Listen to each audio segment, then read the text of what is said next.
Fala galera, Leandro Cabral aqui, canal 500 Pratas. Olha só, eu vim conversar um pouquinho com vocês aqui sobre o que provavelmente vai acontecer hoje no mercado de fundos imobiliários, né? A gente deve ver oscilações fortes no preço aí, queda na cotação por conta de um evento que está acontecendo, tá? Então calma, não tome nenhuma decisão precipitada, principalmente eu acho que depois que você assistir esse vídeo e entender essa explicação que eu vou dar aqui, você vai ficar mais tranquilo para entender o que está acontecendo e não tomar nenhuma decisão precipitada. Bom, basicamente o que aconteceu é que a CVM ela foi em cima do fundo MXRF, tomou uma decisão primeiramente somente em cima do fundo MXRF, só que essa decisão ela pode ser aí repassada para toda a indústria de fundos imobiliários e por isso a grande preocupação, tá? E o que foi essa decisão? Olha só.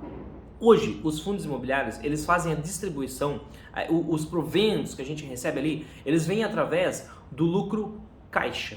E eu vou explicar o que é isso já já. A CVM, ela viu que o MXRF estava fazendo a distribuição por lucro caixa e ela pensou assim, não, isso não está certo, você tem que fazer a distribuição por lucro contábil. E cobrou isso do MXRF. E o problema é que não é só o MXRF que faz distribuição por lucro caixa. Toda a indústria de fundo imobiliário faz. Não é só o MXRF. E se ela cobrou do MXRF, vai ter que repassar isso aí para toda a indústria. Não vai ficar só no MXRF. Agora, olha só. Qual é a diferença de distribuição por lucro caixa e lucro contábil? O lucro caixa, a gente olha somente o fluxo de dinheiro. Então, um fundo imobiliário, ele recebe dos inquilinos uma quantidade de aluguel, beleza? Tira todos os custos de administração, os custos que tem para manter o imóvel, tira todos os custos ali. O que sobrou é o lucro caixa. Isso vai para o cotista. Imagina que você tem uma casa de 200 mil reais e essa casa está alugada aí por R$1.000 por mês, né? E aí beleza, você recebe R$1.000 que o inquilino foi lá e pagou. Aí você tem um custo lá para mandar alguém fazer a manutenção da casa, né? Para alguma manutenção que surgiu, você tem o custo da imobiliária, vamos dizer que sobrou R$800 limpo. Você gastou R$200 naquele mês para manter essa casa, sobrou R$800 limpo. Esse R$800 é o lucro caixa, é o que cai na sua mão. E hoje, a indústria de aluguel de imóveis no Brasil é exatamente dessa forma que funciona. E o fundo imobiliário, ele está praticamente replicando. Os REITs nos Estados Unidos fazem a mesma coisa. A gente está replicando o formato que é feito quando a gente fala de aluguéis de imóveis. Agora, a CVM entendeu que a distribuição não pode ser assim e que tem que ser por lucro contábil. Quando a gente fala em lucro contábil, a gente não está avaliando somente o fluxo do dinheiro. E tem uma coisa que entra na conta aí para a gente fazer o lucro contábil de um fundo imobiliário, que é a variação do valor patrimonial dos imóveis. Então imagine o seguinte, hoje um fundo imobiliário, vamos dizer que ele tem lá 1 milhão, ele recebeu dos inquilinos, né? E aí ele teve um custo ali com taxa de administração, uma coisa, outra, de R$200 mil. Então sobrou 800 milhões limpos, teoricamente, para distribuir para os cotistas. Só que imagina que nesse período esse fundo imobiliário fez uma reavaliação nos seus imóveis, né, no seu patrimônio, e o valor patrimonial desses imóveis baixou agora R$500 mil. Esses R$500 mil vão interferir no cálculo de lucro contábil. Então, o nosso lucro caixa, que eu dei o exemplo aqui, 1 milhão menos 200 mil, tinha sobrado R$800 mil, certo? Agora, eu pego esses R$800 mil aqui e tiro os 500 mil da desvalorização, sobrou só 300 mil. Esse é o lucro contábil e, teoricamente, o fundo imobiliário só pode distribuir 300 mil.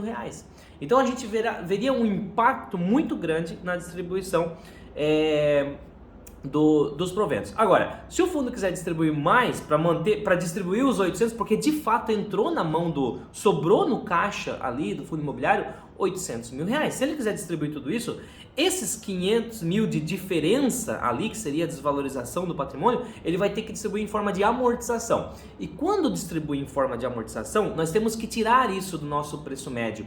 Então, eu vou ter que ver qual é o impacto que isso gera em cada cota, essa amortização, vou ter que tirar isso do meu preço médio.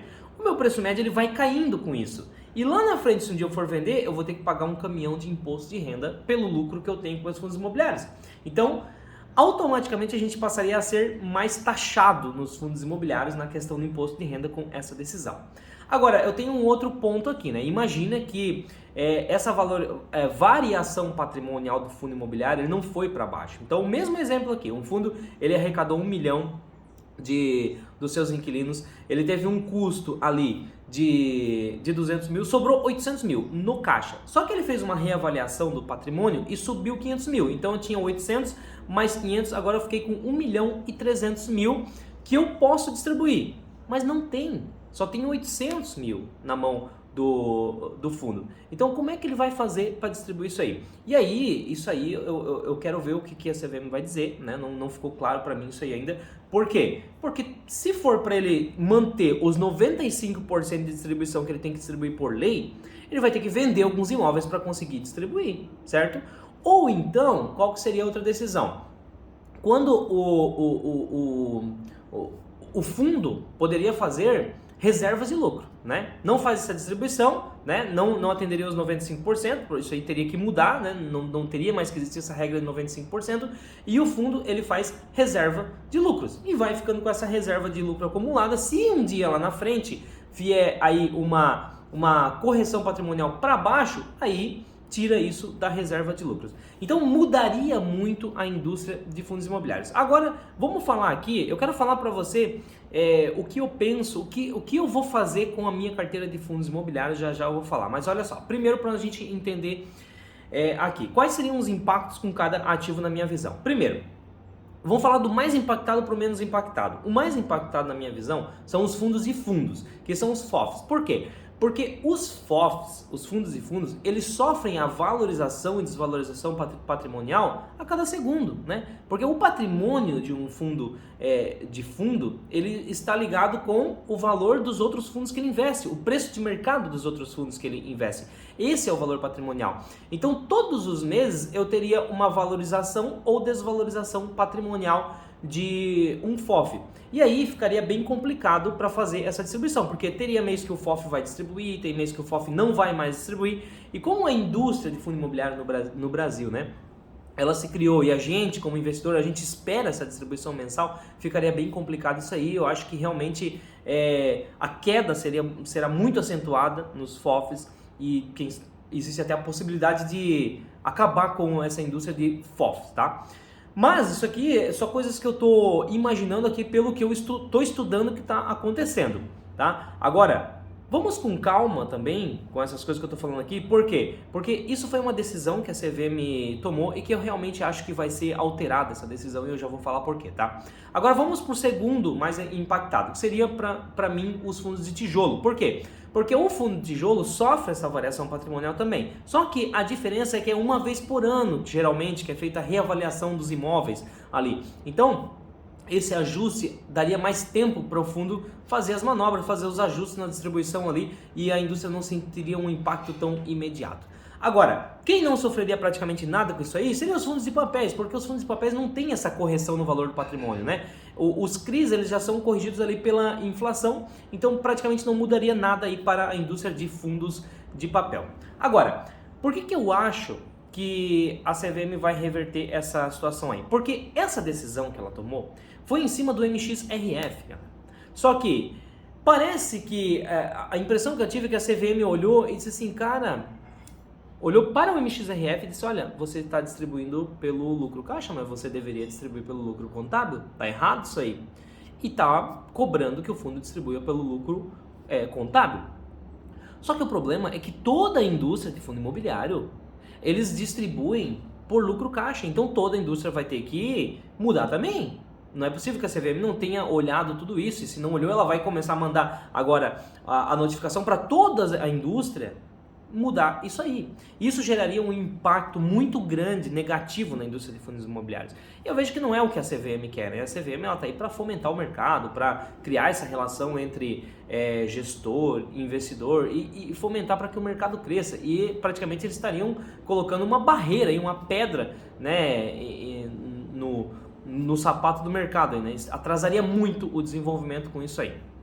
E vendo isso, fazendo essa análise, a gente está vendo aí acontecer no Brasil de ontem para cá, e isso vai acontecer essa semana e provavelmente vai cada vez ficar mais agitado, toda a indústria de fundos imobiliários se reunindo. Vários gestores de fundo, casas grandes aí, já estão entrando em contato com a CVM pedindo para eles reverem o caso, porque a impressão que se tem é que foi um mal entendido da CVM. Inclusive o fundo MXRF, que é o que vai ser impactado primeiro, né, o primeiro a ser notificado quanto a isso, já entrou com recurso tentando fazer com que a CVM reverta a situação. Então, talvez tenha assim alguma mudança, mas eu vejo que vai existir um consenso ali, né? A CVM vai acabar buscando mudar algumas coisas para se alinhar um pouco aí com a indústria de fundos imobiliários, para que a indústria de fundos imobiliários não sofra tanto. Agora, algumas coisas que a gente tem que aprender aqui. Será que eu vou vender a minha carteira de fundo imobiliário? O que eu vou fazer? Cara, a chave do negócio, que eu sempre digo, é diversificação. Por quê? É claro que, além de a gente correr risco de setor, a gente corre risco de legislação. Então, o que eu tenho dito aqui?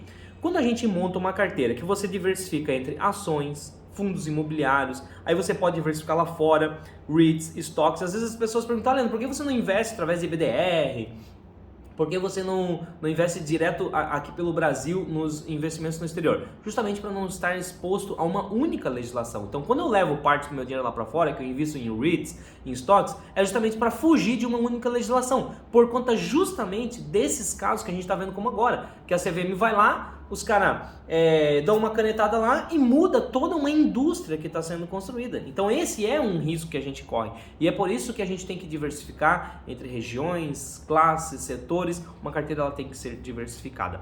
E, por exemplo, eu na minha carteira eu tenho lá um pouco menos que 40% em fundos imobiliários, um pouco menos que 40% em ações também. Aí eu tenho alguma coisa lá em estoques, em REITs, tem a parte da renda fixa, tem algumas outras opções em investimentos aí que são alternativos, né? Tipo Bitcoin, imóveis físicos. Então, quando você faz essa diversificação, você não está exposto a uma única legislação, tá? Então, por exemplo, a minha carteira está ali na casa de 38%, eu acho, em fundo imobiliário. Se acontecer uma queda de 20% nos fundos imobiliários por conta disso tudo que está acontecendo, dessa mudança aí, no dia de hoje, nessa semana, se acontecer uma queda de 20%, não tem problema, porque a minha carteira não vai cair 20%, beleza? A minha carteira não vai cair 20% e vai cair proporcional à quantidade que eu tenho ali, o peso que eu tenho. Então, como eu tenho ali uns 40%, a minha carteira vai dar menos de 10% de queda, vai dar 7, 8% de queda se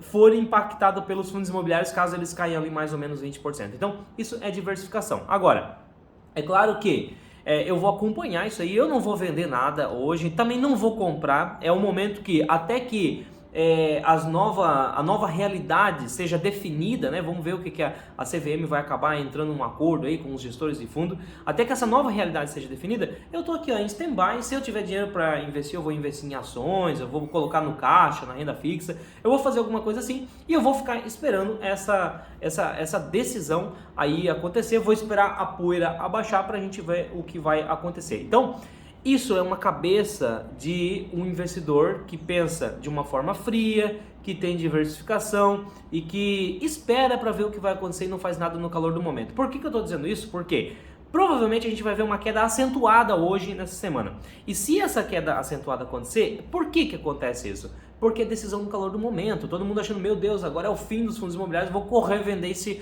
negócio logo antes que caia 20%. E aí todo mundo sai vendendo, isso vira um efeito bola de neve, né? E é claro também que se cair demais, se cair lá, vamos dizer, uns 30%, for quase um circuit breaker, pô, aí eu vou ter que mexer no meu caixa e até comprar um pouquinho mais, de repente, se a queda for muito acentuada. Mas, de forma geral, calma, tranquilidade e cabeça fria, e quando vier aí as novas decisões, eu vou mantendo vocês informados, tá? Não esqueça de clicar nos links que tem sempre na descrição aqui para conhecer os nossos treinamentos, tá? Se quiser aprender a investir em fundos imobiliários comigo, ações, através da estratégia 500 pratas, entender como eu faço toda essa diversificação, eu vou deixar o link dos treinamentos aqui na descrição.